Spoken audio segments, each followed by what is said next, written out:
नमस्ते दोस्तों, मैं चंदन ठाकुर। इस चैनल पे आपका दिल से धन्यवाद। पहली बार चैनल पे आए हैं तो चैनल को सब्सक्राइब कर दीजिए, लाइक कर दीजिए एंड रिलेटेड कोई क्वेरी हो तो कमेंट में आप पूछ सकते हैं। आज बात करेंगे इंडियन इक्विटी मार्केट में किस तरह से रिटेल इन्वेस्टर कहीं ना कहीं ट्रैप होते जा रहे हैं, कहीं ना कहीं वो फंसते जा रहे हैं एंड वहाँ से वो ज़्यादातर कोशिश कर रहे हैं कि यहाँ से एग्जिट ले ले, कैश ले ले और फिर शेयर मार्केट को हमेशा के लिए छोड़ के चले जाए। जो शेयर मार्केट को अच्छी तरीके से जान नहीं पाए हैं, जिसको फंडामेंटल एनालिसिस नहीं आता, टेक्निकल एनालिसिस नहीं आता, वो इस मार्केट को हमेशा से गैम्बल बताते हैं एंड जुए का अड्डा बताते हैं एंड हमेशा के लिए वो मार्केट को छोड़ के चले जाते हैं।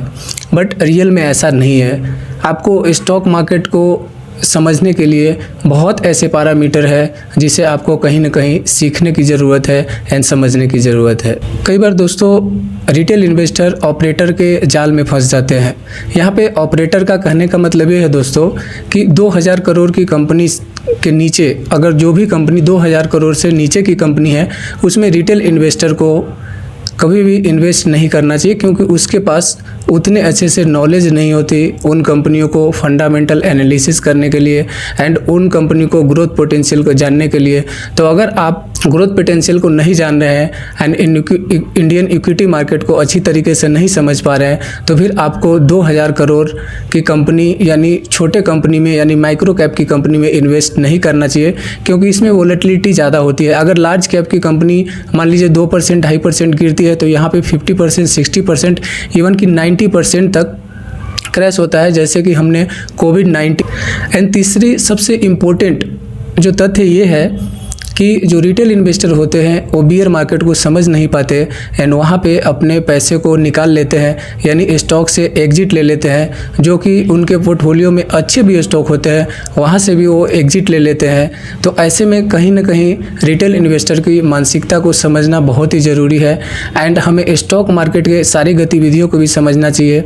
जबकि जो बड़े इन्वेस्टर होते हैं, जो HNI होते हैं, DIIs होते हैं, ये बियर मार्केट का फ़ायदा उठाते हैं और हम लोग इसे समझ नहीं पाते। तो इसे समझने की आवश्यकता है। जिस दिन दोस्तों ये DIIs FIIs के होल्डिंग के बारे में समझ गए ना, उस दिन आप शेयर मार्केट से बहुत सारे पैसा कमा सकते हैं। बट बहुत ऐसे भी रिटेल इन्वेस्टर है जिसे लगता है कि शेयर मार्केट एक नोट छापने की मशीन है। तो ये ख्याल आपके दिमाग से निकल देना चाहिए, क्योंकि शेयर मार्केट में पैसे बनते हैं बट आपको उसके लिए टेक्निकल एंड फंडामेंटल एनालिसिस का आना बहुत ज़रूरी हो जाता है। दोस्तों बात की जाए रिटेल इन्वेस्टर की तो कहीं ना कहीं उसके पास discipline and focus investing, long term investing के कहीं ना कहीं उनके पास ये सारी चीज़ें की कमियां होती है, जिसके कारण वो बियर मार्केट को फ़ायदा नहीं उठा पाते हैं। जबकि बियर मार्केट को सबसे अच्छे अगर कोई फ़ायदा उठाते हैं तो बड़े निवेशक होते हैं। आज जिसकी भी बात किया जो बड़े इंडिया के निवेशक रहे हैं, जैसे राकेश झुनझुनवाला जी का बात कर ले, विजय केडिया की बात कर ले या और भी बड़े निवेशक हैं, उन्होंने कहीं ना कहीं लॉन्ग टर्म इन्वेस्टिंग से ही पैसा जनरेट किया है। उनके ज़्यादातर जो पैसे बने हैं वो लॉन्ग टर्म इन्वेस्टिंग से ही बने हैं, चाहे वो स्मॉल कैप की कंपनी हो या मिड कैप की कंपनी हो। दोस्तों जिस तरह से मार्केट सेंटीमेंट है एंड लगातार देखा जाए तो पिछले 1 साल से जिस तरह से इंडियन इक्विटी मार्केट ने काफ़ी निराश किया है इन्वेस्टर को, तो वहाँ से कहीं ना कहीं रिटेल इन्वेस्टर के यानी जो शेयर मार्केट में हैं उनको कहीं ना कहीं ये ख्याल आ रहा है कि क्या हमें शेयर मार्केट को हमेशा के लिए छोड़ के चला जाना चाहिए। तो इसका आंसर होगा बिल्कुल भी नहीं, बल्कि आपको इसका फ़ायदा उठाना चाहिए। दोस्तों इस समय जबकि ट्रंप की tariff and global geopolitical tension की वजह से कहीं ना कहीं इंडिया ही नहीं बल्कि ग्लोबल इंडाइसिस भी गिरे हैं, तो वहाँ पे आपको एक सवाल आता होगा दिमाग में कि क्या हमें स्टॉक मार्केट में अभी भी बने रहना चाहिए, या बहुत ऐसे रिटेल इन्वेस्टर है जो यहाँ से एग्जिट लेना चाहते हैं एंड म्यूचुअल फंड में ही निवेश करना ज़्यादा बेहतर ऑप्शन समझ रहे हैं। तो उनके लिए भी सही है। आप चाहिए तो जिस तरह से स्मॉल कैप की कंपनियां या मिड कैप की कंपनियां धाराशायी हो रहे हैं स्टॉक मार्केट में, तो ऐसे में आपको लमसम का फ़ायदा लेना चाहिए। म्यूचुअल फंड में आपको बहुत ऐसे शेयर है जो कम रेट में मिल रहे हैं, यानी आपके जो क्वांटिटी है NAV का फ़ायदा भी मिलेगा आपको। तो यहाँ पे आप लमसम कर ले, या जो लोग हैं जो SIP कर रहे हैं 5000 या 10000 से, तो 5-6 महीने के लिए जब तक स्टॉक मार्केट बूम पे नहीं चला जाता उसको कहीं ना कहीं आपको इंक्रीज करने की आवश्यकता है। अगर 10,000 का आप SIP करते हैं तो वहाँ पर 15,000 20,000 का SIP भी कर सकते हैं। दोस्तों एक चीज़ देखा जाए तो काफ़ी कॉमन हो गई है कि FII ने कितने ज़्यादा शेयर कहीं ना कहीं सेलिंग किए हैं, यानी इंडिया से जो सबसे ज़्यादा इक्विटी से कैश लेके गए हैं तो FII है, यानी फॉरेनर ने है। फॉरेनर को कहीं ना कहीं इंडियन इक्विटी मार्केट को लोग निराशाजनक उसके मन में आ रहा है और इसके वजह से वो कहीं ना कहीं ज़्यादा से ज़्यादा शेयर बेचने की कोशिश कर रहे हैं। एंड डेटा भी देखा जाए तो लगभग पिछले एक हफ्ते से देखा जाए तो लगभग 2,000-2,500 करोड़ पर डे के हिसाब से वो सेलिंग कर रहे हैं। तो ऐसे में एक सेंटीमेंट कहीं ना कहीं माइंडसेट रिटेल इन्वेस्टर को आता है कि हमें भी यहाँ से एग्जिट ले लेना चाहिए। तो हमारा आंसर होगा कि बिल्कुल नहीं, बल्कि आपको मार्केट सेंटीमेंट को, मार्केट को बीट करना चाहिए। जो इंडियन गवर्नमेंट जो भी पॉलिसी ला रही है या जो भी सेक्टर को फ़ायदा होने वाला है उसी सेक्टर के साथ आपको बने रहना चाहिए। तो चलिए दोस्तों, देख लेते हैं इंडियन इंडाइसिस को एंड ग्लोबल इंडाइसिस के कि किस तरह से अभी इसके ऊपर इम्पैक्ट हो रहा है एंड सोमवार के दिन किस तरह से ट्रेड सेटअप हो सकता है। तो चलिए देख लेते हैं उस डेटा को। तो दोस्तों देख सकते हैं यहाँ पे किस तरह से इंडियन इंडाइसिस लगातार गिरावट की तरह रहा है। ये शुक्रवार की डेटा है, यानी फ्राइडे की डेटा है। देख सकते हैं दोस्तों यहाँ पे निफ्टी 50 लगभग 1% के आसपास गिरावट हुई है। निफ्टी बैंक की बात की जाए तो लगभग 1% की गिरावट हुई है। निफ्टी फाइनेंशियल सर्विसेज को देखा जाए तो वो भी लगभग 1% की गिरावट है। BSE में देखा जाए तो 0.9 यानी लगभग 1% के आसपास गिरावट है। सबसे ज़्यादा पीटा है तो निफ्टी मिड कैप सेलेक्ट देख सकते हैं यहाँ पे लगभग 2% के आसपास उसमें गिरावट हुई है। BSE सेंसेक्स की बात की जाए तो 0.92% गिरावट हुई है। दोस्तों देख सकते हैं यहाँ पे यही सेंटीमेंट के लिए कहीं ना कहीं रिटेल इन्वेस्टर को चिंता बनी हुई है। निफ्टी 100 की बात की जाए तो लगभग 1% के आसपास गिरावट हुई है। निफ्टी मिड कैप में देखा जाए तो 2% की गिरावट है। BSE 100 में देखा जाए तो लगभग 1.25% के आसपास गिरावट है। तो ये इंडिया के लिए ही नहीं चिंताजनक है, बल्कि ग्लोबल इंडाइसिस भी गिरे हैं। तो हमें ज़्यादा वैसे पैनिक होने की आवश्यकता नहीं है। ग्लोबल इंडाइसिस की भी बात करें दोस्तों तो यहाँ पे देख सकते हैं दोस्तों यहाँ पे देख सकते हैं ग्लोबल इंडाइसिस की बात की जाए अमेरिका के, यानी डाउ फ्यूचर्स, उसमें पॉजिटिव सेंटीमेंट देखने को मिला है दोस्तों। कहीं ना कहीं ये पॉजिटिव सेंटीमेंट कहीं ना कहीं इंडियन इक्विटी मार्केट को भी पॉजिटिव की तरफ लेके जाएगी, बुल रन में लेके जाएगी। बट ये तो अपने को सोमवार को ही देखने को मिलेगा। डाउ में देखें तो लगभग 0.65% के आसपास तेज़ी है। S&P में देखा जाए तो भी यहाँ पे देख सकते हैं दोस्तों 0.55% की कहीं ना कहीं इंक्रीजमेंट है। निकी की बात की जाए जो कि जापान की इंडाइसिस है तो ये यहाँ पे भी गिरावट है 0.87। हांगसेंग या देखें हांगकांग की इंडाइसिस को देखें तो यहाँ पे भी लगभग 1.5% की गिरावट है। तो यहाँ देखा जाता देख सकते दोस्तों कि जो Asian country, Asian Pacific country के जितने भी इंडाइसिस है वो कहीं ना कहीं गिरे हैं। और दूसरी बात की जाए दोस्तों तो यहाँ पे देख सकते हैं कॉस्पी यानी साउथ कोरिया का भी लगभग देख सकते दोस्तों यहाँ पे साउथ कोरिया की देखा जाए तो लगभग यहाँ पे लगभग 2.5% के आसपास गिरावट है। बल्कि कुछ ऐसे है जैसे जर्मनी का देख सकते हैं एंड दूसरी फ्रेंच का देख सकते हैं तो दोनों लगभग 0.97 यानी लगभग 1% के आसपास यहाँ पे कहीं ना कहीं पॉजिटिव साइन है। तो इंडियन इंडाइसिस को देखें तो या एशियन इंडाइसिस को देखें जिसमें जापान भी आते हैं तो कहीं ना कहीं गिरावट है। बट अदर कंट्री जैसे यूरोपियन कंट्री को देखे जाए या US की देखा जाए तो वहाँ पे कहीं ना कहीं इंडाइसिस रिकवर हुए हैं। तो ये अच्छे संकेत है। आने वाले इंडियन इंडाइसिस भी हो सकते हैं इससे मजबूत हो, तो इसे हम देखेंगे ट्रेड सेटअप में, लेकिन ये तो अपने को सोमवार को पता चलेगा। तो दोस्तों आपको इस बियर मार्केट में पैनिक होने की बिल्कुल भी आवश्यकता नहीं है। अगर आपका लॉन्ग टर्म पर्सपेक्टिव है 5 ईयर का, 10 ईयर का, तो फिर आप इसमें कंटिन्यू बने रह सकते हैं। इस मार्केट का अभी कहीं ना कहीं आपको फ़ायदा उठाना चाहिए। जैसा कि हमने इंडाइसिस दिखाया है एंड इंडाइसिस में बताया है कि किस तरह से कहीं ना कहीं गिरावट हो रही है। तो इसके पीछे सबसे बड़ा रीज़न माना जाता है FII की लगातार सेलिंग हो रही है। और FII सेलिंग क्यों कर रही है तो इसके पीछे सबसे बड़ा जो रीज़न है दोस्तों वो है कि लगातार रुपीज़ जो है डॉलर के मुकाबले में गिरावट हो रही है। लगभग अभी 90 रुपीज़ $1 के इक्वल हो गई है। तो अगर मान लीजिए FII यहाँ पे इंडियन इक्विटी मार्केट में निवेश करता है एंड उसके बदले में रिटर्न ही उसके पास जनरेट नहीं होगा तो फिर ऐसे मार्केट में क्यों निवेश करना चाहेगा। तो ये इंडिया से पैसा निकाल कर अदर कंट्री में जैसे चाइना, यूरोपियन कंट्री में वो अपने पैसा को कहीं ना कहीं लगा रहे हैं और इंडियन इक्विटी मार्केट से लगातार इस तरह के प्रेशर आ रहा है। हालांकि इसको रिकवर किया है, DIIs ने काफ़ी लगातार कहीं ना कहीं बाइंग की है एंड इसको पॉजिटिव सेंटीमेंट देने की कोशिश की है। दोस्तों, रिटेल इन्वेस्टर के माइंडसेट ये होना चाहिए कि आप लॉन्ग टर्म पर्सपेक्टिव के हिसाब से शेयर मार्केट में बने रहे, क्योंकि जब आप पैसा लूज करते हैं तो कोई ना कोई कमा रहा होता है। अगर आप लूज करते हैं तो ही किसी को फ़ायदा होता है। तो आप लूज ना करें, इस सेंटीमेंट को आपको समझना चाहिए एंड लॉन्ग टर्म में इन्वेस्टेड रहना चाहिए। अभी मार्केट गिरना है, गिरे रहने दीजिए, कोई इशू नहीं है। आपको इस समय माल नहीं बेचना है, जबकि आप जहाँ पे शेयर बाई किए हैं वहाँ से जैसे ही अगर करेक्ट होता है 20% 30%, जो कि आपको एक्सपेक्टेशन को बीट करता है, तो फिर आप वहाँ पे जब मार्केट सारा रिकवर हो जाएगा, बुल ट्रेंड में आ जाएगा, फिर आपको चाहिए तो वहाँ से आप सेलिंग कर सकते हैं। बट अभी इस सिचुएशन में सेलिंग करना कहीं ना कहीं आपके लिए घातक हो सकता है, क्योंकि आपने इन्वेस्टमेंट किया है, उसके ऊपर आपका रिटर्न ही जनरेट ना हो, तो फिर आपको ऐसे मार्केट में क्यों निवेश करना।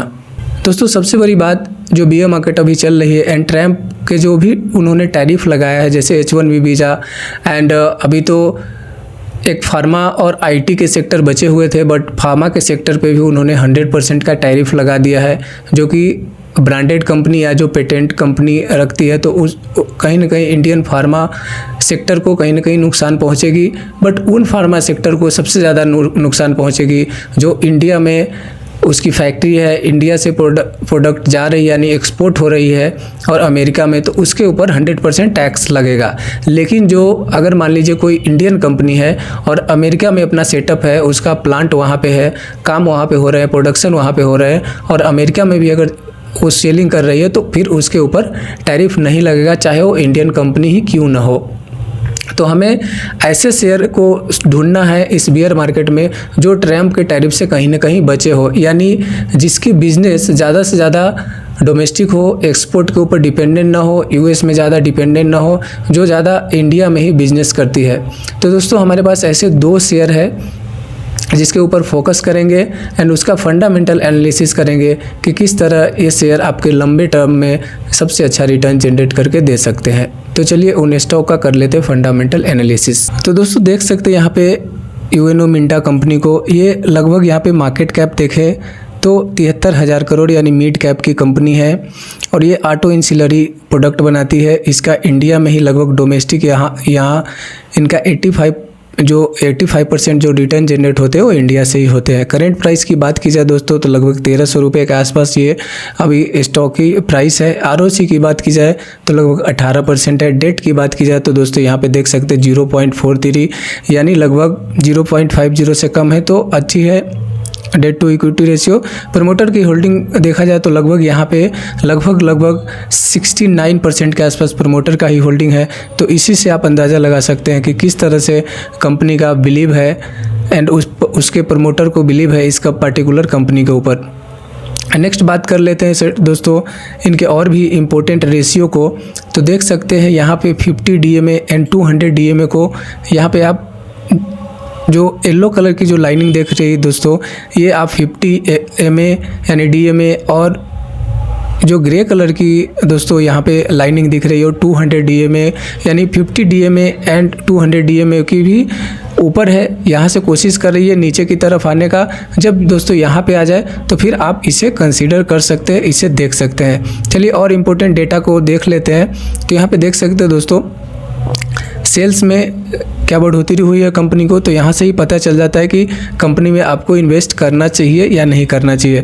तो सेल्स की बात की जाए तो दोस्तों देख सकते हैं यहाँ सितंबर 2023 में लगभग 3621 था, फिर दिसंबर 2023 में, यानी ये क्वार्टरली रिजल्ट है। तो किस तरह से यहाँ पे देख सकते हैं दोस्तों जून 2024, सितंबर 2024, दिसंबर 2024, मार्च 2025 एंड जून 2025 में यहाँ पे देख सकते हैं लगभग यहाँ से 4,489 करोड़ के आसपास इसके सेल्स हुए हैं, बट इसके खर्च भी हुए हैं लगभग 3,946। तो ऑपरेटिंग प्रॉफिट की बात की जाए तो लगभग 543 करोड़ के आसपास अभी इसका ऑपरेटिंग प्रॉफिट है। यानी मार्च 2024 से मार्च 2025 की बात की जाए तो लगभग देख सकते हैं लगभग 100 के आसपास इसका ऑपरेटिंग प्रॉफिट 100 करोड़ के आसपास हुई है।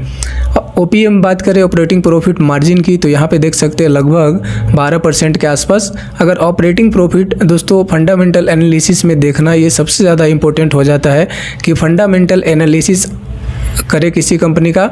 ऑपरेटिंग प्रॉफिट अगर मान लीजिए कि ज़्यादा नहीं हो तो उसी रेंज में हो तो भी अच्छी मानी जाती है। तो लगभग देख सकते हैं यहाँ पे 12, 10, 11 के आसपास ही ऑपरेटिंग प्रॉफिट इसी साइकिल में इस कंपनी का घूम रही है। और भी इम्पोर्टेंट एंड मेजर रेशियो को देख लेते हो दोस्तों, तो सबसे बड़ी बात कि यहाँ पे जो इन्वेस्टर जिसके लिए निवेश करता है CAGR, तो CAGR देखें तो कंपाउंडेड प्रॉफिट ग्रोथ की बात की जाए तो 5 ईयर में 41% के आसपास है, 3 ईयर में 39% है। CAGR की बात करें तो 5 ईयर में 50% है, 3 ईयर में बात की जाए तो लगभग 32% के आसपास इसका CAGR है, यानी कंपाउंडेड एनुअल ग्रोथ रेट। जबकि आपको 10 से 12% स्टॉक में मिलते हैं, बट यहाँ पे आप देख सकते हैं कितने CAGR है। शेयर होल्डिंग पैटर्न की बात कर ले दोस्तों, तो यहाँ पे देख सकते हैं आप दोस्तों कि प्रमोटर की होल्डिंग सितंबर 2022 में 70% के आसपास थी और अभी भी लगभग 70% के आसपास ही है, 68.71%। FIIs की बात की जाए तो FIIs देख सकते हैं लगातार FIIs ने होल्डिंग बढ़ाई है एंड अभी लगभग 10% के आसपास FIIs की होल्डिंग है। DIs की बात की जाए तो लगभग 16% के आसपास है एंड पब्लिक की बात की जाए तो मात्र 6% है, जो कि किसी भी कंपनी को कितनी स्ट्रॉन्ग है ये रेशियो बताती है। तो इस तरह से आप फंडामेंटल एनालिसिस कर सकते हैं किसी भी कंपनी का। प्रमोटर होल्डिंग अगर 68% है, FIIs DIs भी इसमें अगर इन्वेस्टेड है तो समझ सकते हैं कि किस तरह की ग्रोथ पोटेंशियल के चांसेस है इस कंपनी में। नेक्स्ट कंपनी की बात की जाए दोस्तों, तो यहाँ पे देख सकते हैं डाटा पैटर्न्स की सबसे बड़ी बात कि यहाँ पे आप देख सकते हैं ये करती क्या है। तो सबसे पहले जो तेजस हेलीकॉप्टर है and light utility helicopter and BrahMos missile, जो कि अभी रसिया के साथ इंडिया ब्रह्मोस मिसाइल बना रही है, तो उसके जो पार्ट्स होते हैं वो कहीं ना कहीं इसका इन्वॉल्वमेंट है डाटा पैटर्न्स की। मार्केट कैपिटलाइजेशन की बात की जाए तो 14,863 लगभग 15,000 करोड़ की कंपनी है। तो इससे आप अंदाज़ा लगा सकते हैं कि स्मॉल कैप की कंपनी है। करेंट प्राइस की बात की जाए तो लगभग 2,655 करोड़ है। ROC की बात की जाए तो 21% है। ROE की बात की जाए तो लगभग 15.2% है। प्रमोटर होल्डिंग की बात की जाए तो थोड़ा सा कम है, 42.4% है। इंडस्ट्री का पी दोस्तों देख सकते हैं आप 70 है, जबकि स्टॉक का पी भी लगभग 70 के आसपास यानी 69.3 है। तो ये दोनों को कहीं ना कहीं सिमिलरिटी पेश कर रही है, तो ये अच्छी मानी जाती है। अगर इंडस्ट्री का पी एंड स्टॉक का पी भी लगभग सिमिलर हो तो और अच्छी मानी जाती है, या स्टॉक का पी इंडस्ट्री के पी से थोड़ा कम हो तो भी अच्छी है, क्योंकि वो आपको अंडर वैल्यूड को दर्शाती है। रिटर्न ऑन इक्विटी की बात की जाए तो 15% है। ऑपरेटिंग प्रॉफिट मार्जिन जो कि सबसे शानदार है, यहाँ पे देख सकते हैं लगभग 38.4%, जबकि अदर कंपनी का 18% यानी 18, 20 या 25% के आसपास होती है। जबकि यहाँ पे देख सकते हैं इसका जो ऑपरेटिंग प्रॉफिट मार्जिन है वो 38.4% है। तो इसी से अंदाज़ा लगा सकते हैं कि किस तरह की ये कंपनी है। चलिए अदर इम्पोर्टेंट डेटा का थोड़ा और रेशियो देख लेते हैं इसका। तो यहाँ पे देख सकते हैं दोस्तों 50 DMA एंड 200 DMA को क्या ये क्रॉस कर पाया है नहीं। तो 50 DMA को देखो तो यहाँ पे कहीं ना कहीं 50 DMA को इसने पूरी तरीके से मैच कर दिया है, यानी उसी के आसपास रेंज में घूम रही है एंड 200 DMA के पास अभी नहीं पहुँची है। तो जिस तरह से लगातार मार्केट में गिरावट है, कहीं ना कहीं बहुत जल्द 200 DMA के आसपास भी पहुँच जाएगी। चलिए नेक्स्ट रेशियो की बात करते हैं। कुछ इंपॉर्टेंट सेल्स वगैरह देख लेते हैं कंपनी का। तो सेल्स देख सकते हैं दोस्तों, यहाँ पे जून 2022 में 68 करोड़ का था।